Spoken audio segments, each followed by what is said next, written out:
नमस्ते दोस्तों, आज हम बात करेंगे इंडिया में चुपचाप फैलते एक रोग के बारे में, डायबिटीज। सन 2000 से इंडिया में डायबिटीज से पीड़ित लोगों की संख्या बहुत तेजी से बढ़ी है। यह बीमारी, जिसमें खून में शुगर का स्तर बढ़ जाता है, अब देश के लाखों लोगों को प्रभावित कर रही है। इसके बढ़ने के कई कारण हैं, जैसे कि आनुवांशिकता और जीवन शैली में बदलाव। तेजी से बदलती जीवन शैली, जिसमें लोग कम शारीरिक काम करते हैं और ज्यादा प्रोसेस्ड खाना खाते हैं, इस खतरनाक वृद्धि का कारण है। लेकिन याद रखें, ये महामारी सिर्फ आंकड़ों की नहीं है, ये इंसानी जिंदगी की है। डायबिटीज का असर सिर्फ खून में शुगर के स्तर पर ही नहीं पड़ता, ये पूरे शरीर को प्रभावित करता है। ये रोग प्रतिरोधक क्षमता को कमजोर करता है, जिससे लोग इन्फेक्शन का ज्यादा शिकार होते हैं। रक्त वाहिकाओं को नुकसान पहुंचाता है और दिल की बीमारी, स्ट्रोक और यहां तक कि हाथ पैर काटने जैसे गंभीर परिणाम भी हो सकते हैं। इस महामारी का मानवीय नुकसान बहुत बड़ा है। यह पूरे देश में परिवारों और समुदायों को प्रभावित कर रही है। डायबिटीज के इस बढ़ते प्रकोप पर हमें ध्यान देने की जरूरत है। यह बहुत जरूरी है कि हम जागरूकता बढ़ाएं, जल्दी पता लगाने पर जोर दें और प्रभावी उपचार के तरीके अपनाएं। जोखिम कारकों को समझना, शुरुआती लक्षणों को पहचानना और समय पर डॉक्टर से सलाह लेना बहुत जरूरी है। यह सिर्फ एक जन स्वास्थ्य समस्या नहीं है, यह हमारी व्यक्तिगत जिम्मेदारी है। हम में से हर एक को अपनी सेहत का ध्यान रखना होगा। इस बीमारी को रोकने और नियंत्रण में रखने के लिए सही फैसले लेने होंगे। इस भाग में हम देखेंगे कि डायबिटीज कैसे शरीर पर हमला करता है, खासकर अंगों को कैसे नुकसान पहुंचाता है। डायबिटीज किसी को नहीं छोड़ता, यह अलग अलग अंगों पर कहर बरपाता है, नुकसान का एक सिलसिला छोड़ता है। सबसे ज्यादा प्रभावित अंगों में से एक है गुर्दा। शुगर का बढ़ा हुआ स्तर गुर्दे की नाजुक छानने वाली इकाइयों को नुकसान पहुंचाता है, जिससे डायबिटिक नेफ्रोपैथी होती है। इस स्थिति में गुर्दे खून से अपशिष्ट पदार्थों को निकालने में असमर्थ हो जाते हैं, जिससे गुर्दे फेल भी हो सकते हैं। डायबिटीज के हमले का शिकार होने वाला एक और अंग है फेफड़े। हालांकि डायबिटीज और फेफड़ों की बीमारी के बीच का संबंध बहुत झांक नहीं है, लेकिन दोनों के बीच संबंध का स्पष्ट प्रमाण है। डायबिटीज वाले लोगों को सांस की इंफेक्शन होने का खतरा ज्यादा होता है। उन्हें क्रॉनिक ऑब्स्ट्रक्टिव पल्मोनरी डिजीज, जिसे सीओपीडी भी कहा जाता है, होने का खतरा ज्यादा होता है और उनके फेफड़ों की कार्यक्षमता में कमी आती है। यह कमजोर रोग प्रतिरोधक क्षमता और फेफड़ों को रक्त की आपूर्ति करने वाली रक्त वाहिकाओं को नुकसान के कारण होता है। इसके अलावा डायबिटीज हृदय प्रणाली पर भी बुरा असर डालता है। ब्लड शुगर का बढ़ा हुआ स्तर रक्त वाहिकाओं को नुकसान पहुंचाता है, जिससे वे संकरी और कड़ी हो जाती हैं। यह प्रक्रिया एथेरोस्क्लेरोसिस कहलाती है, जो हार्ट अटैक, स्ट्रोक और पेरिफेरल आर्टरी डिजीज का खतरा बढ़ा देती है। डायबिटीज के बोझ तले दिल, जो हमारे शरीर का इंजन है, कमजोर हो जाता है। इस आखिरी भाग में हम कैंसर कनेक्शन के बारे में जानेंगे। डायबिटीज और कुछ खास तरह के कैंसर के बढ़ते खतरे के बीच के संबंध को समझेंगे। नए शोध बताते हैं कि बीच में एक चिंताजनक संबंध है।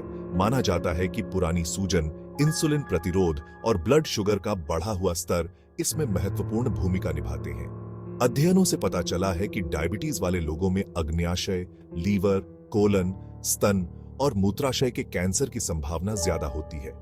डायबिटीज से जुड़ी पुरानी सूजन कैंसर के विकास के लिए अनुकूल वातावरण बनाती है।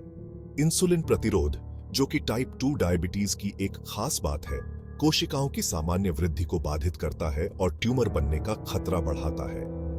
ब्लड शुगर का बढ़ा हुआ स्तर इस प्रक्रिया को और तेज करता है, कैंसर कोशिकाओं को बढ़ने के लिए ऊर्जा प्रदान करता है।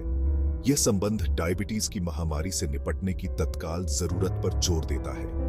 डायबिटीज को रोकना और प्रभावी ढंग से नियंत्रित करना सिर्फ सामान्य स्वास्थ्य के लिए ही जरूरी नहीं है, बल्कि कैंसर के खतरे को कम करने के लिए भी जरूरी है। स्वस्थ जीवन शैली अपनाकर लोग डायबिटीज और कैंसर दोनों से बचने की अपनी संभावना को काफी हद तक कम कर सकते हैं। भाग 4, कुदरत का कवच, डायबिटीज से लड़ने वाले आहार। हालांकि डायबिटीज में आनुवांशिकता की भूमिका होती है, लेकिन इस बीमारी को रोकने और नियंत्रित करने में हमारी जीवन शैली का बहुत बड़ा हाथ होता है। सबसे प्रभावशाली चीजों में से एक है हमारा आहार। साबुत, बिना प्रोसेस्ड किए हुए खाद्य पदार्थों से भरपूर आहार अपनाने से बहुत फर्क पड़ सकता है। हरी पत्तेदार सब्जियां, जो विटामिन, खनिज और एंटीऑक्सीडेंट से भरपूर होती हैं, डायबिटीज से लड़ने में हमारे लिए बहुत मददगार होती हैं। साबुत अनाज रिफाइंड अनाज के उलट अपने फाइबर और पोषक तत्वों को बनाए रखते हैं, जिससे ब्लड शुगर का स्तर स्थिर रहता है और इंसुलिन संवेदनशीलता में सुधार होता है। ये कॉम्प्लेक्स कार्बोहाइड्रेट ऊर्जा धीरे धीरे रिलीज करते हैं, जिससे ब्लड शुगर में तेजी से उतार चढ़ाव नहीं होता जो रिफाइंड अनाज खाने से होता है। फल, खासकर कम चीनी वाले फल जैसे बेरीज, एंटीऑक्सीडेंट और फाइबर से भरपूर होते हैं। ये ब्लड शुगर को नियंत्रित करने का एक स्वादिष्ट और स्वस्थ तरीका है। प्रोटीन के हल्के स्रोत जैसे मछली, बीन्स और दाल मांसपेशियों को बनाए रखने और पेट भरा हुआ महसूस कराने के लिए जरूरी है। नट्स, बीज और एवोकाडो में पाए जाने वाले स्वस्थ वसा दिल के लिए स्वस्थ होते हैं और ब्लड शुगर के स्तर को नियंत्रित करने में मदद करते हैं। ये खाद्य पदार्थ भोजन की मात्रा पर ध्यान देने के साथ डायबिटीज से लड़ने वाले आहार का आधार बनाते हैं। भाग 5, आहार के अलावा दवा के रूप में गतिविधि। डायबिटीज की रोकथाम और नियंत्रण में आहार बहुत जरूरी है, लेकिन यह हमारे पास मौजूद एकमात्र हथियार नहीं है। नियमित शारीरिक गतिविधि भी उतनी ही जरूरी है। हफ्ते के ज्यादातर दिनों में कम से कम 30 मिनट तक मध्यम तीव्रता वाली एक्सरसाइज करने से कई फायदे होते हैं। एक्सरसाइज इंसुलिन संवेदनशीलता को बेहतर बनाती है, जिससे कोशिकाएं ग्लूकोज का अधिक प्रभावी ढंग से उपयोग कर पाती हैं। गतिविधि ब्लड शुगर के स्तर को नियंत्रित करने में मदद करती है, खतरनाक उतार चढ़ाव को रोकती है। यह हृदय प्रणाली को मजबूत बनाती है, दिल की बीमारी और स्ट्रोक का खतरा कम करती है। एक्सरसाइज वजन घटाने में भी मदद करती है, जो डायबिटीज की रोकथाम और नियंत्रण में एक महत्वपूर्ण कारक है। चाहे वह तेज चलना हो, जॉगिंग हो, साइकिल चलाना हो, तैराकी हो या डांस करना हो, कोई ऐसी गतिविधि खोजना जो आपको पसंद हो और उसे अपनी दिनचर्या में शामिल करना महत्वपूर्ण है। शारीरिक फायदों के अलावा एक्सरसाइज मानसिक स्वास्थ्य को भी बेहतर बनाती है, तनाव को कम करती है और मूड को बेहतर बनाती है। यह समग्र दृष्टिकोण, जिसमें स्वस्थ आहार को नियमित एक्सरसाइज के साथ जोड़ा जाता है, लोगों को अपने स्वास्थ्य का ध्यान रखने और डायबिटीज से प्रभावी ढंग से लड़ने के लिए सशक्त बनाता है। भाग 6, निष्कर्ष, अपने स्वास्थ्य को वापस पाना। इंडिया में डायबिटीज की महामारी एक चेतावनी है, जो हमें अपनी जीवन शैली के चुनावों पर पुनर्विचार करने और बेहतर स्वास्थ्य की ओर बढ़ने का आग्रह करती है। हालांकि आंकड़े चिंताजनक हैं, लेकिन डायबिटीज को रोकने और नियंत्रित करने की शक्ति हम सब में है। अपने आहार और शारीरिक गतिविधि के बारे में सचेत चुनाव करके हम अपने स्वास्थ्य को वापस पा सकते हैं और एक उज्जवल भविष्य का निर्माण कर सकते हैं।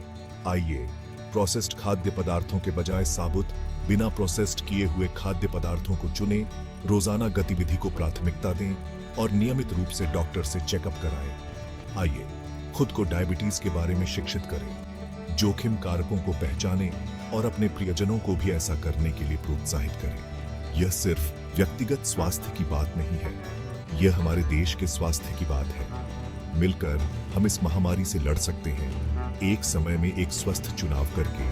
आइए, डायबिटीज से मुक्त जीवन जीने का चुनाव करें, एक ऐसे भविष्य को अपनाएं जहां स्वास्थ्य और जीवन शक्ति प्रबल हो।